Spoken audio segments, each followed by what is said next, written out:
After the opening logos sweep across a few idle diesel locomotives, the movie opens with footage from two Allegheny and West Virginia Railroad-operated train yards in various parts of Pennsylvania. Children arrive for a school field trip on rail safety at the Fuller Yard in northern Pennsylvania.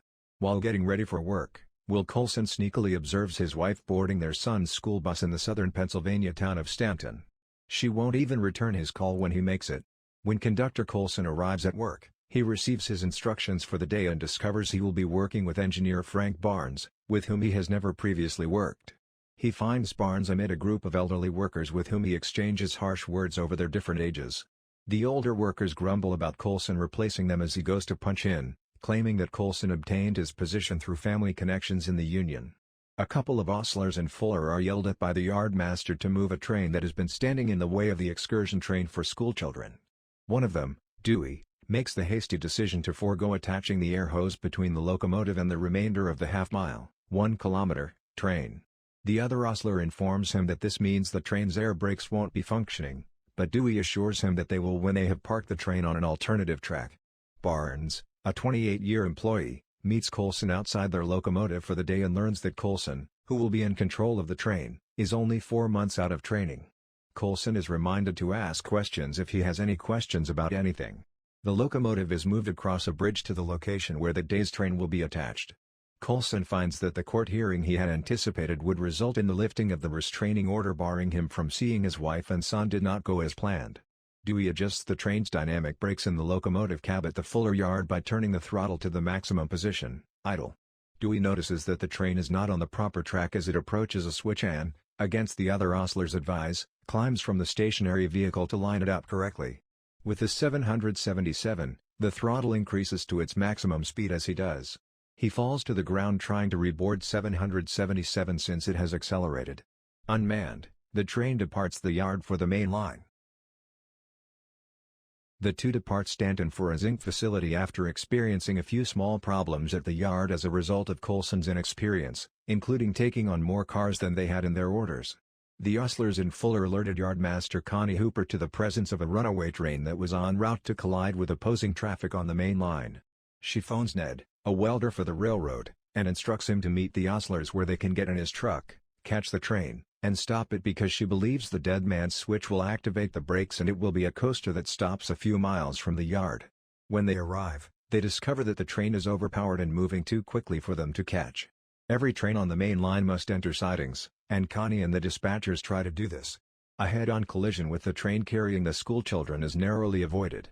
Connie's boss, Oscar Galvin, calls her and inquires about the situation, as well as what she is doing to address it. Because some of the tank cars on the runaway train contain molten phenol, a hazardous substance, she starts calling the state police to make sure the grade crossings on the line are secured because she hasn't yet found out how to stop the train. Barnes and Coulson aboard their train pick up the dispatcher's instruction to draw onto a siding. Barnes claims that because the train is too lengthy for the designated siding, they cannot utilize it. Instead, he inquires as to the clarity of a RIP track farther down the line. Galvin rejects Connie's plan to derail the railway in a sparsely inhabited farmland since it would be too expensive and the train could still be stopped.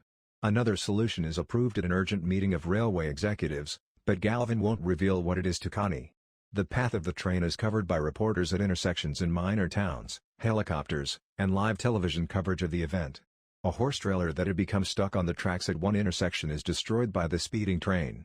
While another employee and former U.S. Marine Ryan Scott attempts to board the Runaway's locomotive from a helicopter, veteran engineer Judd Stewart is murdered as a result of the company's unsuccessful plan to deploy a lash-up of 2 locomotives on the line ahead of the Runaway to slow it down. When the police realize the switch is near to the fuel tank, they abandon their second attempt to use close-range shotgun blasts to activate the safety switch on the locomotive side at a grade crossing. The train is traveling at a speed of 71 miles per hour, 114 kilometers per hour, according to a state trooper's radar gun. As the Runaway slams through the back of their vehicle, Barnes and Coulson get at the RIP track just in time. Barnes notices that the last car of the Runaway's coupler is unlocked as it passes. Choosing to pursue the Runaway, he decides to reverse the engine. Coulson follows him after some initial hesitation. Connie refuses to stop them, even when Galvin begs her to. The train is too heavy and moving too quickly for another effort to employ derailleurs to stop it in a tiny town to be successful. As the train draws near Stanton, where it would crash if it continues at its current speed, evacuations start as it crosses the town on an elevated curve. In that case, a massive environmental disaster might result if it crashes onto a farm of fuel oil tanks. The fugitive is caught up by Barnes and Coulson. They start slowing the train down with their own brakes, but not enough when Coulson personally couples their engine to the train, seriously hurting his foot in the process. Barnes steps out onto the train and starts manually applying the brakes to each individual vehicle, slowing it down enough to avoid derailing as it passes the curve. In the process, the brakes on their locomotive fail, and the train accelerates once more. When Ned overtakes the train, Coulson gets into the back of his vehicle. After reaching the locomotive at a high rate of speed, Coulson is finally able to enter the cab and put the train into a stop. The 777 is now stopped, and Ned and the emergency personnel pull up next to it. The paramedics attend to Coulson's damaged foot. Coulson's wife joins their son when they arrive and they are reunited.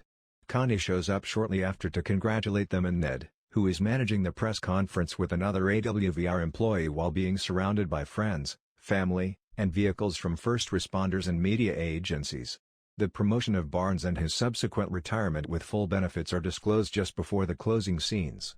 Coulson continues to live a happy life, has a second child on the way, heals from his wounds, and works for AWVR. While it is hinted that Galvin was fired for his subpar management of the incident, which resulted in Stewart's death and cost the railroad money and equipment, Connie is elevated to Galvin's vice president position. Dewey, who is blamed for starting the incident, loses his job and later finds work in the fast food sector, but Ryan recovers completely. Well, that's all for today's video. We hope you enjoyed it, and please support us by subscribe to the channel and click on the bell icon to get notification for new videos every we post.